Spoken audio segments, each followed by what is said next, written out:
right now. I am Taking ready. a bullet. Woo! I'm so excited to be up here. I like this. This is where I thrive, I think. No, so I don't need to be a bitch, but does anyone else just kind of hate to see an ex thriving? Like, you really need to renew your vows and do that second honeymoon at Jared, fuck you. Maybe it's just because those honeymoon pics of your baby, your adorable fucking baby and your wife, amazing post baby bod, isn't what I want to scroll past and fucking Jack in the Box at 12 p.m. a.m. and p.m. Oh. But I can't complain, because I like Jack in the Box. And you know what, a lot of times I would rather Jack in my mouth than a dick in my box. I like Jack in the Box because for me it's a lot like love. At night I'll like run through my options in my head and I give you, what do we have for the evening? We have Jack in the Box, we could go try and get laid, or neither.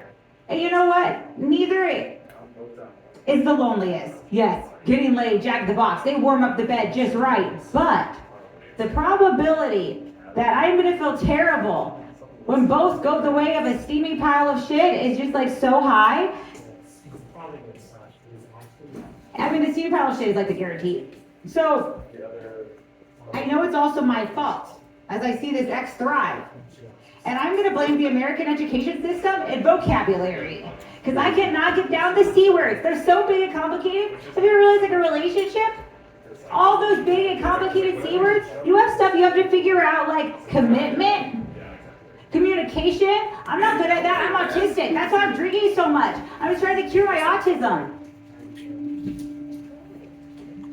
What do you say? No, we don't. I got him. Commitment, communication, it's like fucking compromise, post 30, awful hard. For a cunt like me to end up codependent again. Plus, I'm like doing everyone a favor because I have a bad luck pussy. Alright, I'm gonna age myself. Who here has seen Good Luck Chuck? It's a great movie. It's got Dane Cook in it. He is still relevant, Dane Cook. He is cool with the kids. Barely legally relevant, Dane Cook. Quick synopsis if you haven't seen it. Like in the movie, there's this guy, Chuck. And Chuck will sleep with a woman, and after he does, she has presumably great luck. Goes and lives happily ever after. There is no happily ever after apparently being found in this pussy as of recent. Because every time a guy has slept with me, some terrible stuff has happened to him. Like, he'll lose his wallet. Shit. Credit score will just drop, get a DUI, his wife leaves him. Like horrible stuff. And I am like not worth that. So I'm like all dressed up cute because I'm hiding the fact that it is like just my gender that's keeping me from being a scrub. I have like every scrubby quality. Like, sorry, to figure out where I should move closer so it doesn't do it. I have like every scrubby quality. Like, so I'm broke, that's like the biggest one. I'm always bumming rides, but I'm independent enough to walk to the liquor store. And I will walk to the liquor store nearest my parents' house, because that's where I live.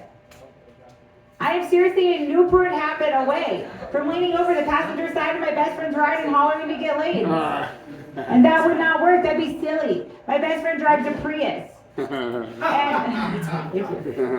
she really does. But also, no, like more realistically, that's not how you get laid. I've been hollered at before, and like I didn't fall in love. I didn't even get horny. All I did was get scared and kind of mad because I'm a romantic.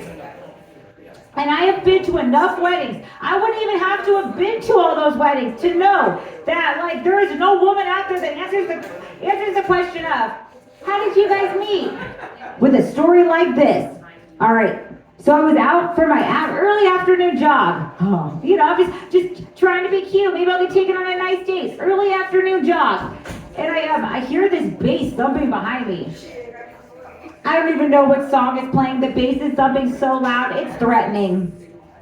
All of a sudden, a 2002 Ford Escort comes speeding up, but it slows way down right next to me. And as it does, I look over and I lock eyes with, I don't know, like you throw out a name. Derek? I lock eyes with Derek. As Derek says to me the most romantic phrase I've ever heard. Hey, Snowflake, let me catch those digits. And it's just been like love ever since.